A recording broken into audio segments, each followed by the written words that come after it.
Es licenciado en Ciencias Políticas y Relaciones Internacionales por el Centro de Investigación y Docencia Económicas. Doctor en Ciencia Política por la Universidad de California en Los Ángeles.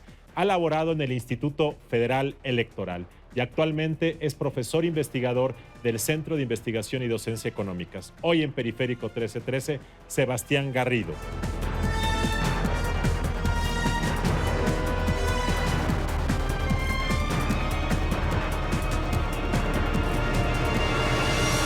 Sebastián, ¿por qué son importantes las elecciones de 2016, si acaso lo son? Bueno, lo son, me parece, en dos planos. El primero, por supuesto, es lo que está en juego a nivel local y además en el camino de preparación de la elección presidencial. Danos una magnitud de lo que está en juego en 2016. En 2016, digamos, son 12 entidades que tienen elecciones para gobernador, más Baja California que tiene elecciones para el Congreso local. 13 entidades. 13 en total, 12 con elecciones para gobernador y una más con elecciones para Congreso y ayuntamientos. En las 12 elecciones que tienen, 12 entidades que tienen elecciones para gobernador, se concentra más o menos 25% del PIB nacional y además se concentra cerca del 32% de la lista nominal de electores. En particular, Veracruz y Puebla son muy relevantes porque son las economías más grandes de ese conjunto de entidades donde habrá elecciones de gobernador y también donde el padrón es más grande. ¿Qué representan Veracruz y Puebla en tamaño de padrón? De padrón están juntas, me parece, alrededor del 10% nacional. ¿Y de economía debe ser también algo semejante? Así es. En economía, digamos, son economías grandes en términos relativos, en particular comparadas con el resto de las entidades que tienen elecciones para gobernador, pero que han tenido un crecimiento muy moderado en los últimos años. En las elecciones locales, ¿qué tanto influye el panorama nacional? ¿Qué tanto influye el ambiente político nacional o el desempeño de la presidencia de la República, por ejemplo? Porque hay este debate, es decir, mucha gente piensa que según cómo le vaya al presidente de la República, podrá o no ganar el PRI, por ejemplo, o responde más a lógicas locales.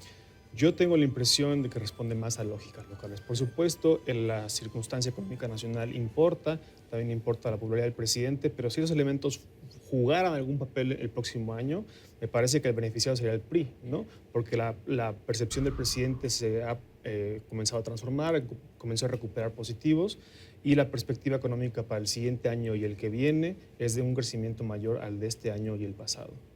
Dos entidades, las que mencionaste, Puebla y Veracruz, van a tener gubernaturas de 2 años, con el argumento político de que es para empalmarlas con la elección presidencial de 2018. Yo siempre he pensado que esa es una muy mala idea, el querer todos subsumirlo con la elección presidencial, porque justamente lo local se opaca frente a lo nacional. ¿Tú qué opinas de este tema? La motivación de fondo me parece que es las dificultades que tuvieron los gobiernos panistas para aprobar reformas políticas de gran envergadura. Siempre el argumento era que se cruzaban con elecciones de gobernador y entonces había negociación política por el resultado y condicionaban una reforma a cambio de un resultado. Yo coincido contigo en que es una mala idea, sobre todo porque me parece que hay un riesgo potencial grande si se concentran varios conflictos postelectorales como los que han ocurrido en el pasado en varias entidades junto con un nacional. Me parece que va a ser una circunstancia muy complicada para el Tribunal Electoral y para la estabilidad política del país en su conjunto. ¿Qué tanto pueden influir las elecciones del 2016 sobre la elección presidencial? Porque también es una idea que dependiendo de lo que ocurre ahí se perfila un posible resultado en la presidencial, ¿o están totalmente separadas? Actualmente el PRI gobierna 19 entidades, es probable que gobierne 20 si gana Colima o se puede quedar con 19. A mí me parece, digamos, que tanto las elecciones del 2016 como las del 2015 son fundamentales para pensar, no van a definir, pero sí van a importar en el resultado 2018. ¿Por qué? Porque mientras más entidades controla un partido político o una coalición, mayor cantidad de recursos están a su alcance que puede utilizar de diferentes formas, algunas legítimas, otras no, pero que siempre entran en acción en una campaña electoral. El 5 de junio de 2016 se llevarán a cabo elecciones en 2 estados de la República Mexicana. Se elegirán un total de 965 presidentes municipales, 239 diputaciones por mayoría relativa y 149 por representación proporcional, y 12 gobernadores. Se está hablando nuevamente de coaliciones PAN-PRD en particular, están discutiendo eso, como casi única posibilidad de poder derrotar al PRI en varios estados. ¿Cuál ha sido la experiencia en los últimos años de estas coaliciones? ¿Qué balance podemos hacer de ellas? Mira, han sido cruciales. Si analizamos el periodo 2009-2015, en ese periodo hubieron 41 elecciones para gobernador. En 36 de esas elecciones, el partido que ganó, o la fuerza que ganó, fue una coalición política de más de un partido político. Esto da una idea de que son muy relevantes para incrementar tus posibilidades de ganar una elección para gobernador. En particular, en el caso del PRI, ha triunfado en 27 de estas 41 elecciones para gobernador. En 26 de ellas compitió coligado con El Verde y con PANAL. Solamente en una de ellas, en Durango, en 2010, compitió solo. ¿Y no hubiera ganado sin esta coalición? ¿O de todas maneras? Los resultados, digamos, si comparas primer y segundo lugar, son muy estrechos. Las coaliciones sí hacen una diferencia, ¿no? Le dan un plus que le permite ganarle a la segunda fuerza electoral. En el caso del PAN, ha ganado 10 de estas 41 elecciones. En 7 de ellas lo hizo en coalición. Eso te da una idea de la importancia de las coaliciones para triunfar en una elección de gobernador. Hay una gran disputa, una gran discusión, tanto dentro del PRD como dentro del PAN, respecto a la posibilidad de que se alíen, pero yo creo que lo que está en juego en esas discusiones no solamente es el aspecto ideológico, que sin duda es importante para los partidos políticos, pero también la parte práctica, ganar posiciones para poder impulsar una agenda. No puedes descuidar una para impulsar solamente la parte, digamos, programática. El argumento que da el senador Armando Ríos Peter del PRD es el siguiente, dice... Va haciendo números y dice en Oaxaca, en Puebla, en Sinaloa, en Baja California, donde nos hemos coligado y hemos ganado, entre comillas. Años después estamos en el 4º, 5º o 6º lugar. Es decir, ganar en coalición o aparecer en la boleta del gobernador ganador no significa nada. Al contrario, nos va peor años después. Y creo que ese es un argumento, además del argumento de que te diluyes en tu plataforma política. Otra vez, hay que considerar, digamos, cuáles son las prioridades. Si en este momento la prioridad para el partido político es el 2018, a mí me parece que su principal objetivo es debilitar al PRI lo máximo posible. Okay. En esa lógica, las coaliciones tienen sentido. Okay. Porque lo que quieres es quitarles recursos para que en la siguiente ronda de elección presidencial tengas posibilidades reales de competir. Y sin esas coaliciones, PAN y PRD tendrán muy pocas probabilidades de ganar. Así es. Es decir, de las 12 elecciones de gobernador, si todos los partidos fueran solos, individualmente, ¿el PRI ganaría casi todo? Es muy probable que en la mayor parte de las entidades ese fuera el resultado. Y ahora parece que el PAN y el PRD están practicando una coalición en 8 entidades. Se dividirían el candidato en 4 y 4. Y si van juntos el PAN y el PRD en 8 entidades, por ejemplo, ¿la probabilidad de que ganen en varias de ellas aumenta significativamente? Sí, no tengo los números, pero digamos, no tengo los números hacia el futuro, pero te puedo decir lo que ocurrió en el pasado, ¿no? En el caso particular del PAN, de las 10 que ganó en los últimos 6 años, 10 gobernaturas, 7 fueron en una coalición, ¿no? Esto da una idea de la importancia. 26.6 millones de personas tendrán derecho a asistir a las urnas con posibilidad de elegir candidaturas ciudadanas.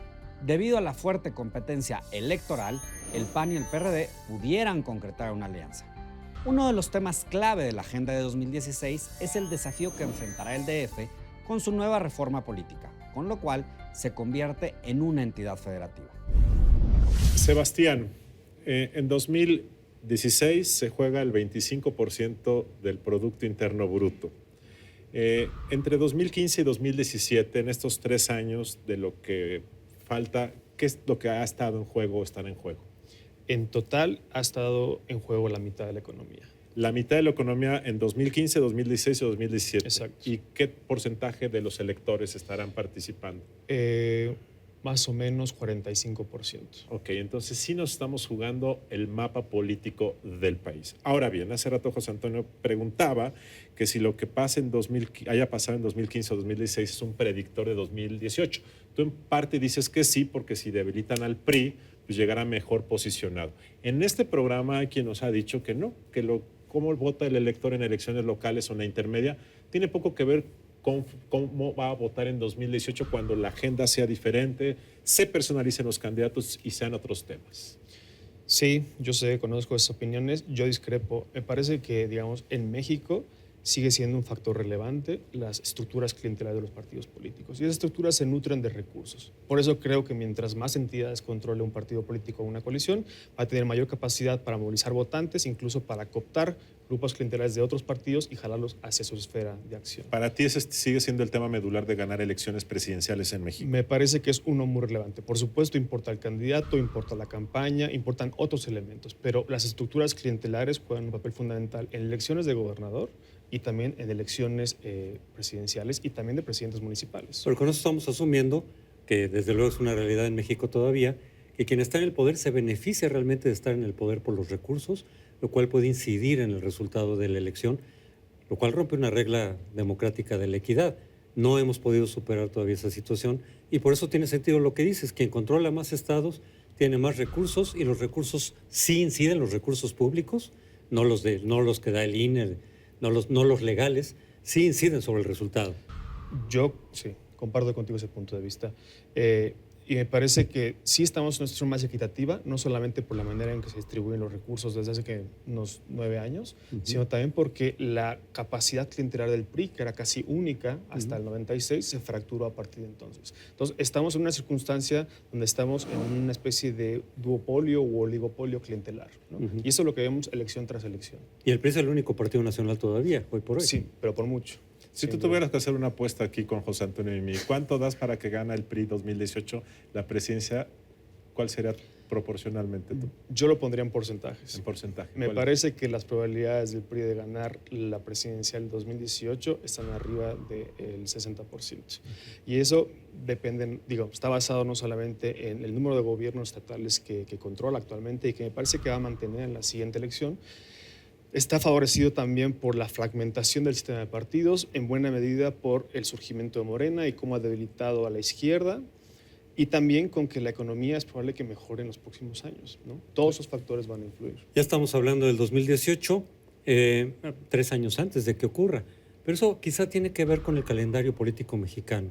Son tantas las elecciones y las que vamos a tener todavía, desde luego en el 2016, todavía un poquito en 2007, que hace que el calendario en la segunda mitad del sexenio, pues ya se empiece a concentrar todo justamente en la elección presidencial. O sea, primero la elección de los gobernadores, que vuelca a los partidos sobre eso.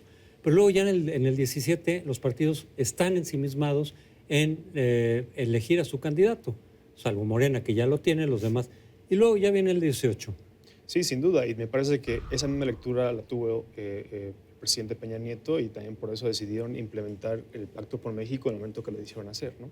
Estaban previendo el calendario electoral y las posibilidades de que los resultados electorales dificultaran la negociación. O sea, la segunda mitad en realidad está concentrada casi en preparar y en tomar todos los elementos para la elección presidencial. Y en la dimensión legislativa, yo creo que el presidente está en una posición muy cómoda. ¿Por qué? Porque tiene los votos suficientes en la Cámara de Diputados para aprobar leyes y para aprobar el presupuesto, que es lo que le importa. Muchas gracias por habernos acompañado esta noche y los esperamos a usted la próxima semana aquí en Periférico 1313.